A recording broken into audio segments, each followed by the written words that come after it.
Welcome back. You're tuned into the Black Nation of Israel.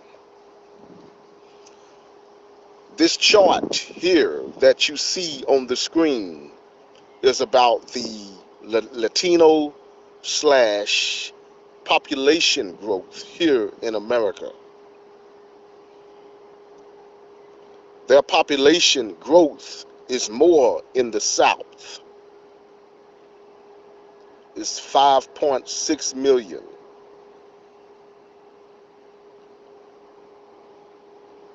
And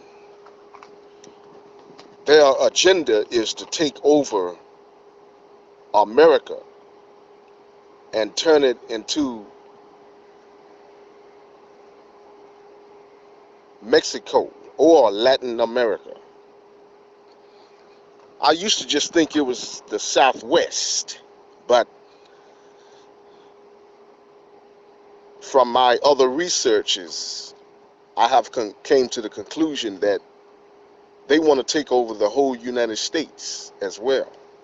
The South is more taking the blunt worst of it. The South is getting the worst of the illegal immigration, as you see on the chart. But it's affecting the whole United States as well. And they want to take over the whole United States. You know, not just the Southwest, from Texas to California. They want to take it. They want to take over the whole United States. That's what La Raza, that name La Raza mean. La Raza. It's L-A-R-A-Z-A. It means the race. That's a code word for they race only, their race only. In other words, for their people only. That's it. And I have worked with these people, so I know what I'm talking about. I see it. I have experienced racism from Mexicans or Latinos, whatever you want to call them. I've seen them. I've seen racism. I have experienced it. I have had several Mexicans lied on me on jobs and got me fired and set me up to get fired. Yeah, I have experienced it. I'm an eyewitness of it. And shout out to it's another person who is informing people. I commend that brother. His channel is Afro Synergy. Afro Synergy. His name is T West. He talks about these things too. He talks about this topic here. But yeah.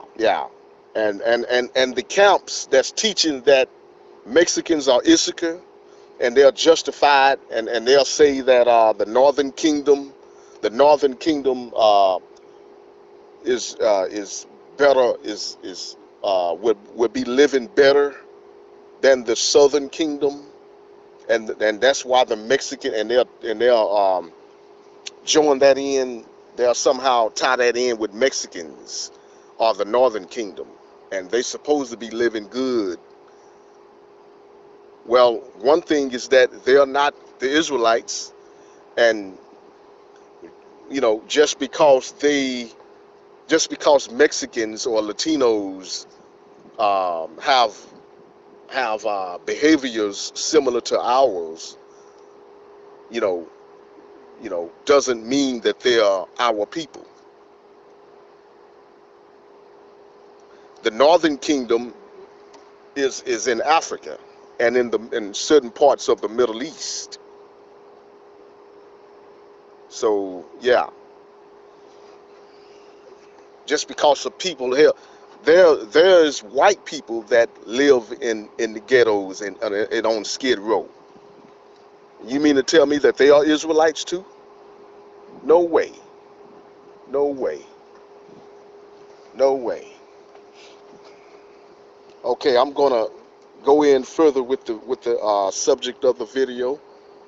I'm gonna start off reading in Deuteronomy chapter 28, verse 44.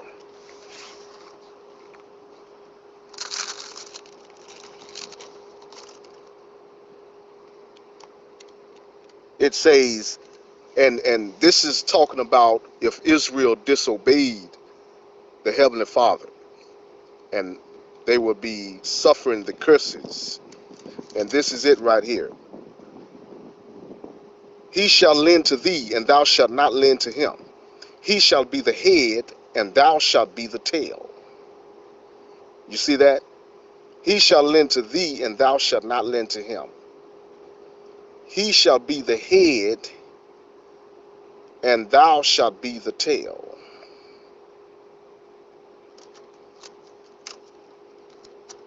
That's where we at now.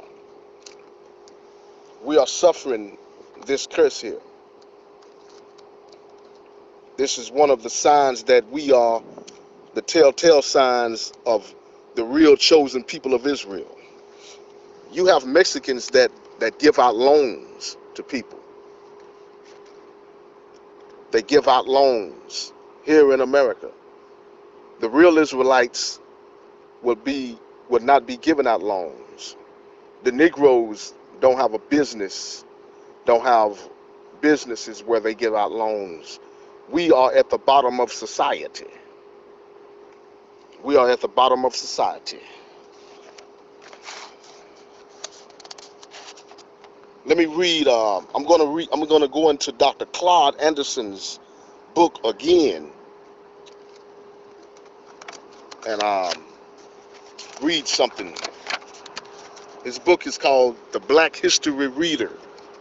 The Black History Reader. It's he talks about a lot of topics in this book. 101, it says, the subtitle, 101 Questions You Never Thought to Ask. He brings out a lot of topics that people hardly ever talk about, and most of the topics most people never known. Okay. And on page 10, he goes on to say the concept of, well, first of all, a lot of people don't know that the Diversity Act, a lot of people don't know about the Diversity Act. It was created in 1705. The Diversity Act was created in 1705. It was created to maintain racial balance in numbers. Okay, on page 10, he goes to say the concept of diversity was first introduced into American society centuries ago in the slave codes of 1705. The diversity provision in the slave codes was a method to maintain racial balance in numbers. You see that? It was maintain racial balance in numbers and to monitor blacks when they aggregated. Aggregated means when they assembled. When blacks assembled in large numbers, they was monitored. That's why they came up with this. And they do that now today. They do that now today. They don't. When we assemble in large numbers, that's when they begin to watch us. And whites and Mexicans are terrified when we assemble in large numbers. They want to see us fighting and arguing with one another, not getting along and having unity in large numbers. They want to see us fighting in large numbers. Okay, moving on. In page 10, diversity procedures regulated the number of blacks who could gather at one time. You see that? Regulated the number of blacks who could gather at one time and kept them under surveillance so that whites could be alerted to and avert any efforts which might ignite insurrections. To effectively manage large black populations in the South, the Diversity Act mandated that a slaveholder must have at least one white person to control and monitor every four black slaves brought into the colonies. Okay, now let's fast forward to 1978. In 1978, the U.S. Supreme Court's decision in favor of a white man called Alan Back accelerated the shift from black to diversity. You see that? U.S. Supreme Court's decision in favor of Alan Back accelerated the shift from black to diversity to the Diversity Act. Back was a white medical student who claimed that preferences given to blacks were the underlying cause of his rejection from medical school, and that those preferences amounted to discrimination against him. A minority opinion stated there was no constitutional justification for preferential treatment for any group other than black Americans, but the majority sided with Back. The court was in favor of Back. Public and private policymakers responded. They adopted the language of civil rights, but applied it to diversity. You see that? Which only nominally included blacks. Nominally, and in reality benefited groups more acceptable to the public. You see that? Groups more acceptable to the public. That's what we're seeing now with these Hispanics, illegal immigration coming to America. Okay, continuing. Groups that did not conjure up uncomfortable images of slavery. That's Hispanics. They wanted groups that did not conjure up uncomfortable images of slavery, segregation, or black power. White policymakers knew that the shift away from corrective preferential treatment for blacks to generalized diversity would be detrimental to blacks. The policy shift of unearned entitlement to groupings of diverse people was made behind closed doors, deemed politically correct, then announced to the public.